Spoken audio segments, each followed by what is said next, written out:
Hello and welcome to the big picture. The National Food Security Bill, the proposed flagship program of the Congress party, has got stuck in Parliament. Though the UPA government made efforts to get it passed before the end of the just concluded Parliament session, it proved futile as the opposition blocked the passage. The proposal to provide legal rights over subsidized food grains to the needy was a Congress and UPA manifesto promise in 2009.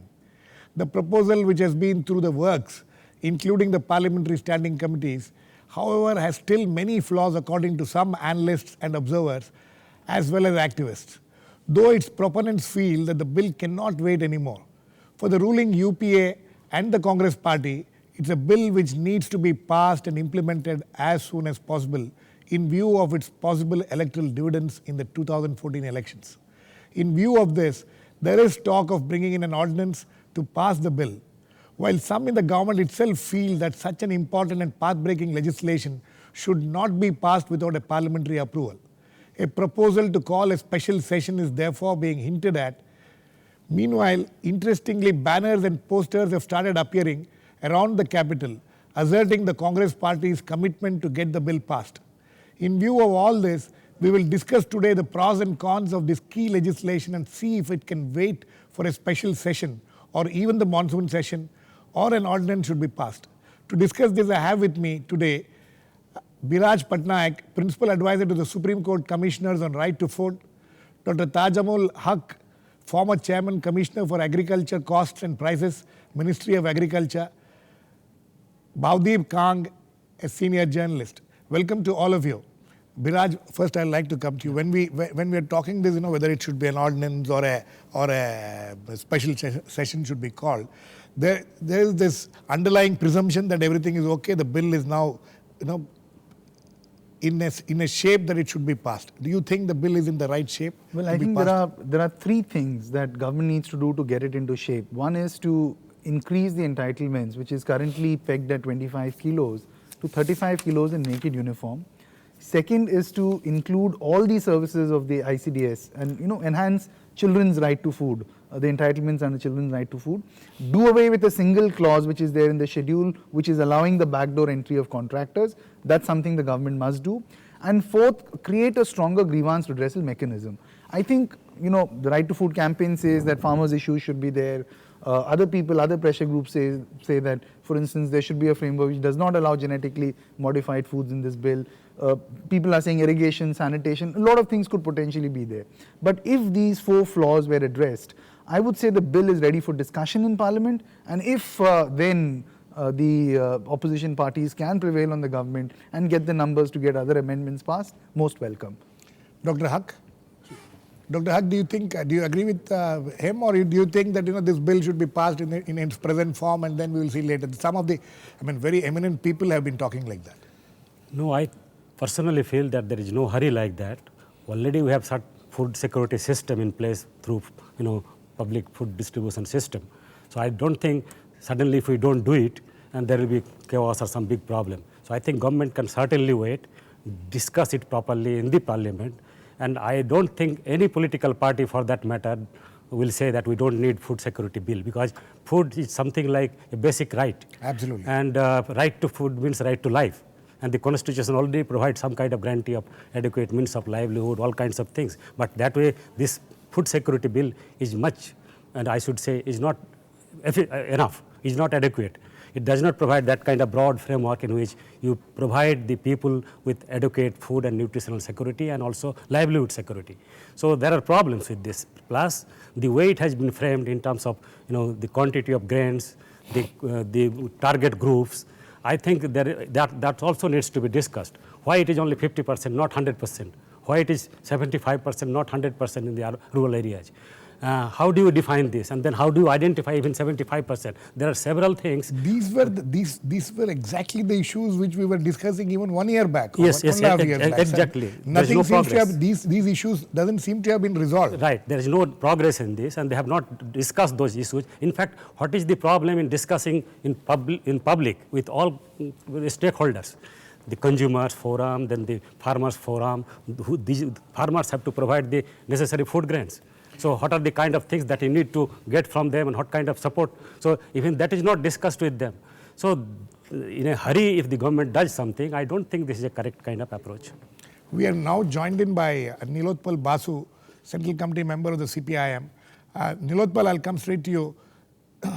See, the right to food security, the right to food bill, you think it is in a shape right now that it can be passed in the present form, because there are discussions and also hints being made about bringing an ordinance or even a special session of parliament.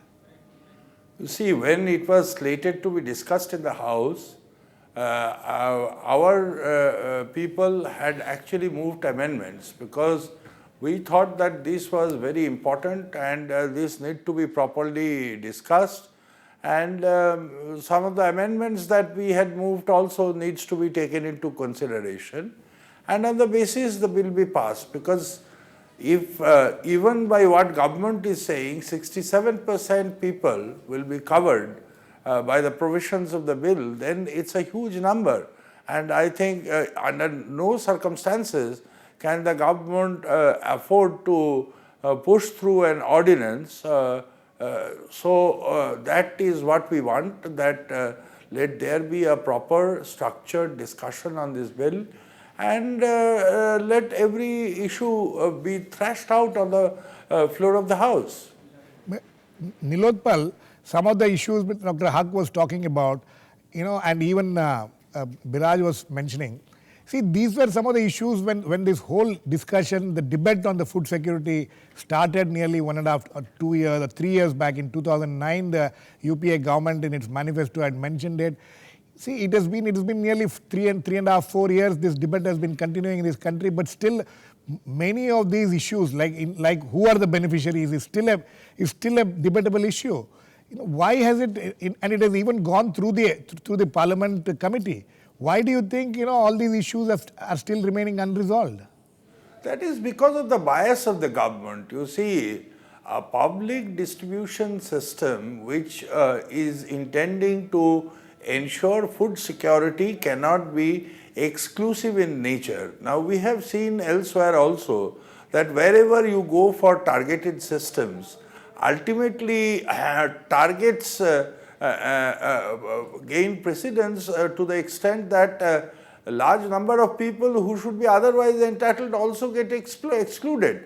And the amount of time and energy and resources you spend on excluding people, if you had really a universal PDS, I mean, that would be much easier to deliver. And more than that, in the present form, we have seen two very dangerous sections slipping in the body of the proposed enactment, where they are talking of linking food subsidy with the UID. And as you know, UID is a hot potato where the government had to backtrack because without legislation they are trying to go through with the UID, and now they are trying to link this wage cash transfer to the food subsidy and for food security provisions. Okay. I think this is something which is clearly bringing out the bias of the government, because there is so much of money and resource lost over scams and other things. So much of tax are being foregone by the government, whereas some little enhancement on this count, our calculation is about 27,000 crores. I mean, this could go through without any controversy and it could be unanimous. Okay. Bhavdeep? Yes. Girish, the point is, in brief, that there is no consensus on this bill. In fact, there's not even a consensus on whether we need this bill. But setting that aside, it is a political compulsion of the Congress to pass the bill, right? So at least the concerns which have been raised regarding this bill by activists, by members of the Union Cabinet, by economists, these need to be addressed. You cannot push this bill through as an ordinance, because these are very real concerns. Whether this bill will cripple the economy, whether this bill can actually in its present form address malnutrition, whether it will distort the grain market in the country, whether it will create a dependency syndrome, whether it will discourage agricultural production, all these questions need to be answered. Biraj, these questions these are very important questions. You people, you had the right to food, and many of the activists who have been campaigning for this, and a person like Professor Amartya Sen went on record saying that this bill has to be passed this time. But these questions remain unanswered, and these are very serious issues. Look, Do you agree with that? I think, Girish, there are two sets of questions. One set of people who are questioning the bill are saying that, well, this bill is giving, it's an example of fiscal indiscipline. You're giving way too much in these times of fiscal constraints, and this is a useless subsidy. The other set of people, including the Right to Food campaign, are saying is that this bill is not good enough in the amount that it is giving. Now, I think this tension will remain. If you recall that when the NREGS, the National Rural Employment Guarantee Act, was passed, and Professor Nilotpal, Basu, and other colleagues who were part of the left at that time, and the campaigns who They were continue to be a part of the left now. Of course, but who were part of this campaign at that time to get the NREGA passed. At that time, exactly these arguments were made. But down the road now, over the last 6-7 years, we have seen the positive impact of the NREGA in many ways. There has been corruption, there has been leakages, there have been issues regarding inflation, but overall there's no denying that NREGA had a huge positive impact. So I think once we pass the bill, the food security bill, in whatever shape after universalizing it and so on, I think we must give it a chance and we must see how it unfolds. Pass the bill. Bhavdeep, pass the bill. Both of you. In fact, both of you need to. I'll come to Nilotpal also. Yeah. Pass the bill. Let us see. Whatever flaws are there, we'll work it out as NREGS. Why do we have to wait? Small intervention here. As far as the NREGA is concerned, there's a finite outlay on that. In terms of the food security bill, every year your MSP goes up. Every year your outlay goes up. So you have to factor that in the long term. That's a very important point which is being made about how this bill, the bill on this move is going to keep rising every bill. In terms of monetary terms, it will keep rising. Yes, Mr. That is one thing. That is natural. That will happen. But then point is, once you accept that there is need for some kind of basic right like food right. Yes. Then you should not question this because there are other... The fundamental issues cannot be questioned. Right, exactly. But my question is that how you really frame it the way it should be, broad-based, and also like how you can really effectively implement it. Right. For that, there should be some kind of appropriate redressal grievance kind mechanism. Of thing, and also appropriate infrastructure. Like how do you involve the community? How do you decentralize the whole system of food distribution, involving the whole local level community and panchayat or other institutions? Not just, put it only on the shoulder of the bureaucrats and others, because they are the people who have failed the system here. Whether any scheme that you talked about, this will again end up as a scheme which will fail. One of the most important things people talk about, to ensure that this measure becomes a reality and it reaches the people whom it is intended or targeted at, is the PDS. Nilotpal, 50% for in urban areas, 75% in rural areas, 67% totally. Is this something which you in the left parties, are you happy with that? Or you think that this itself, this basic thing needs to be changed?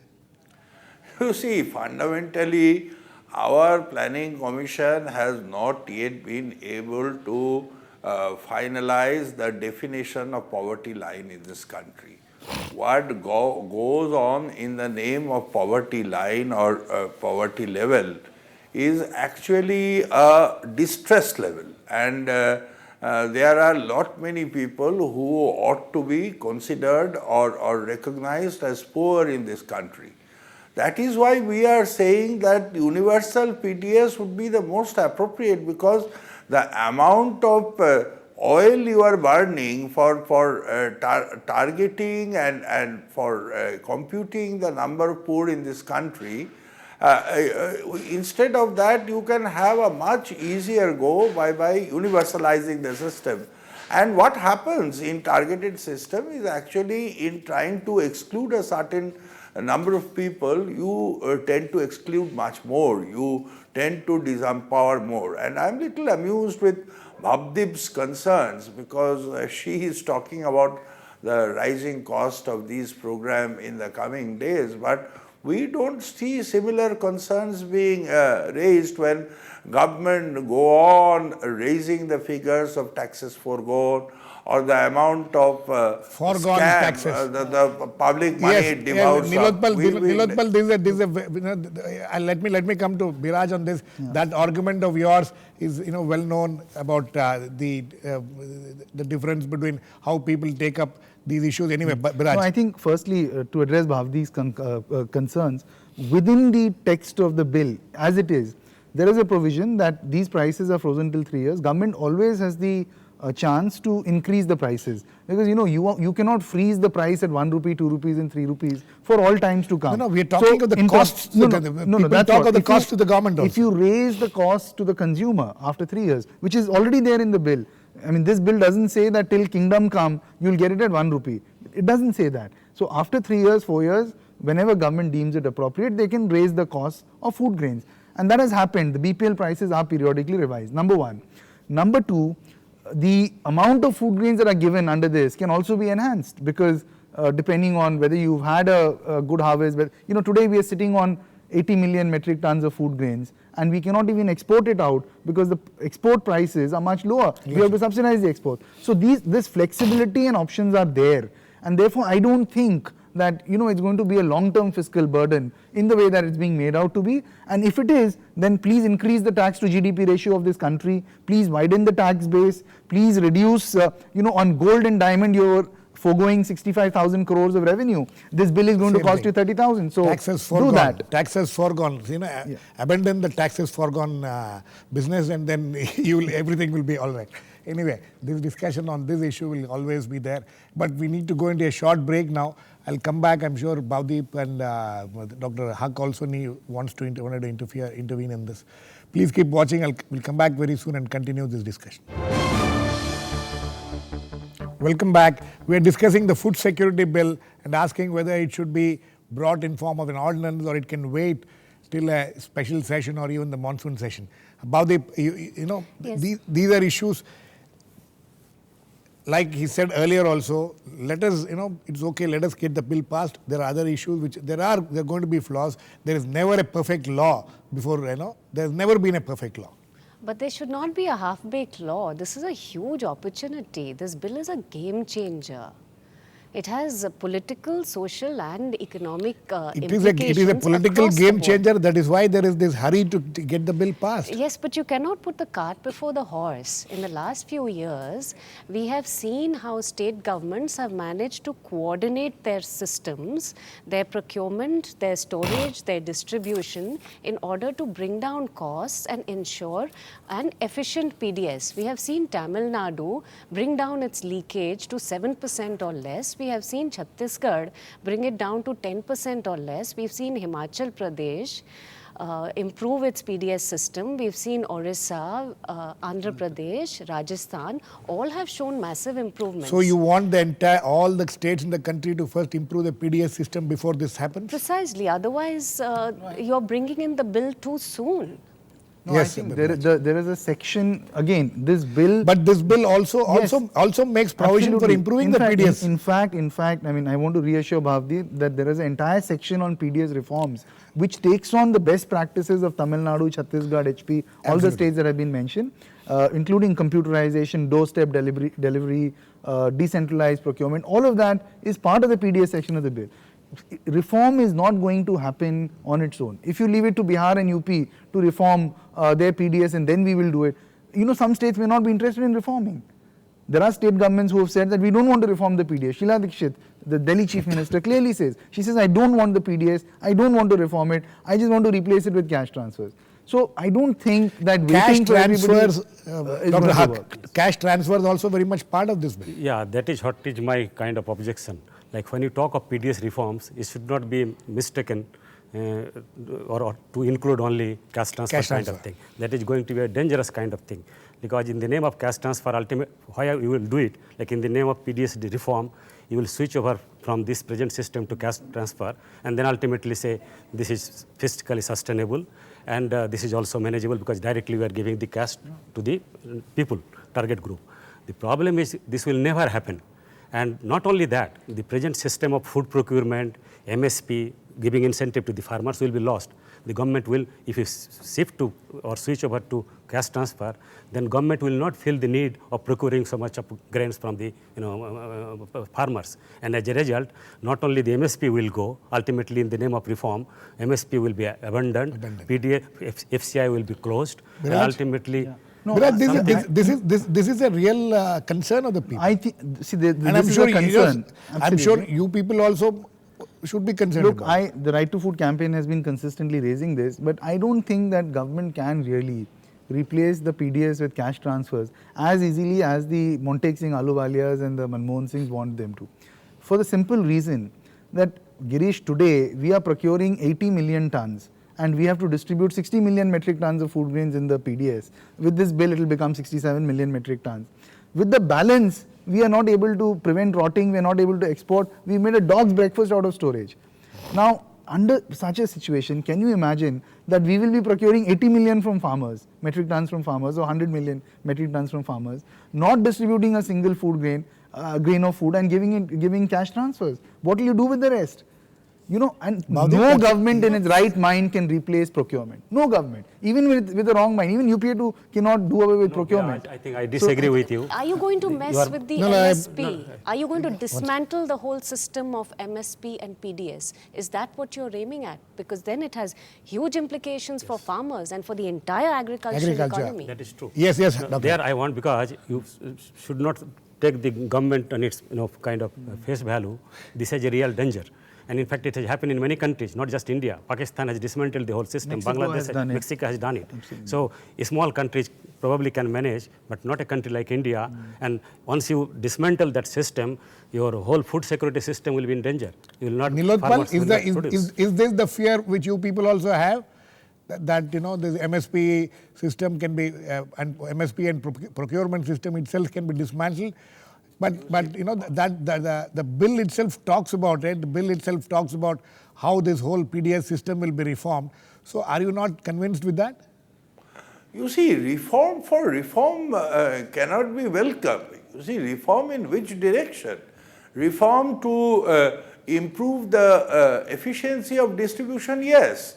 But reforms which will actually reduce the public stocks. You understand, Girish, today the major threat of price rise is coming because a speculative element is there because of forward trading in grains. And if you reduce your public stocks, that will be that much of more encouragement to the speculators who will just rush in. And you are not understanding that food security may be a simple matter for many of us discussing this, but in our country today, 94% of the people work in the unorganized sector.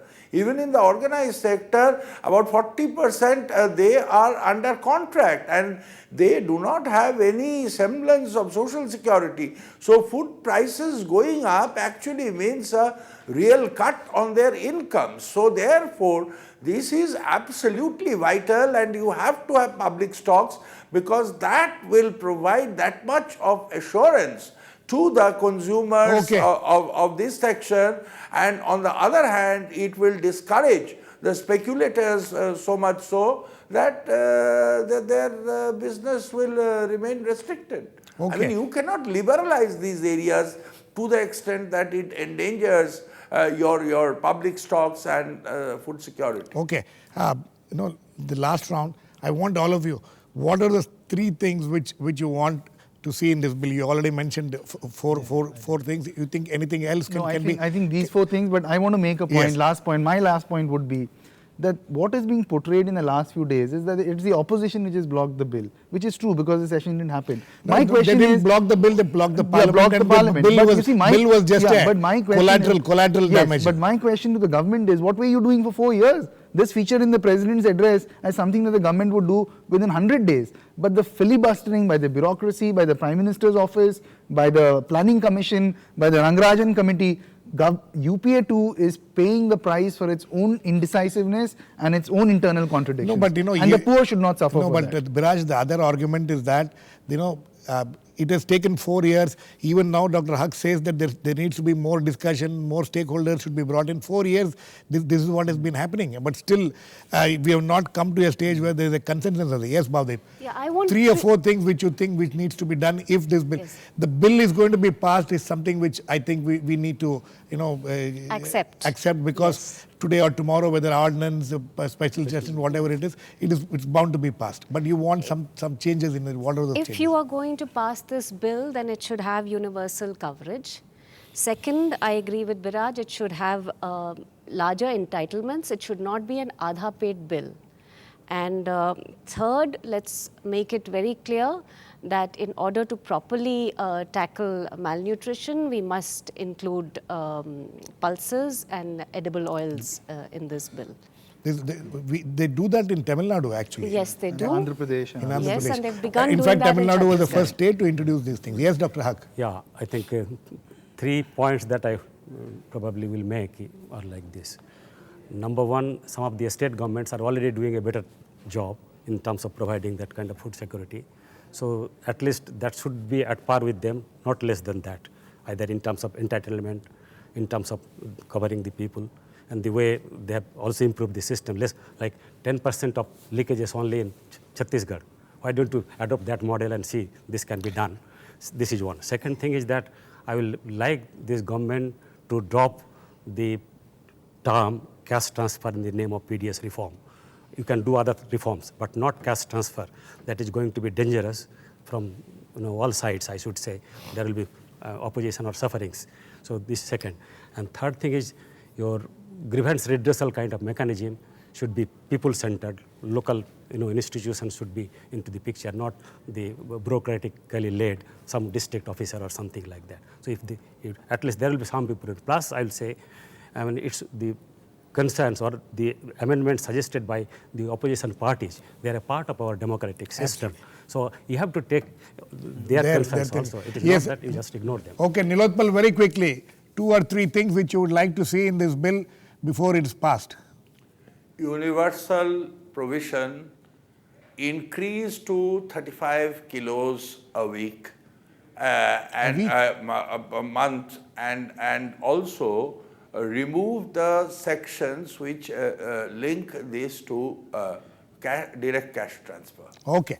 On that note, I think we need to end. But the one point which Dr. Haque made about having the standards up to the ones which the states which are already doing this, it's an interesting thing, because if they bring down the standards, then what will those states which are already above those standards will do? That's an interesting thing. But the sum and substance of this discussion today is that the bill still needs many changes. So bringing an ordinance to bring about this law may not be the best thing to do. Maybe a special session of Parliament needs to be called to discuss this.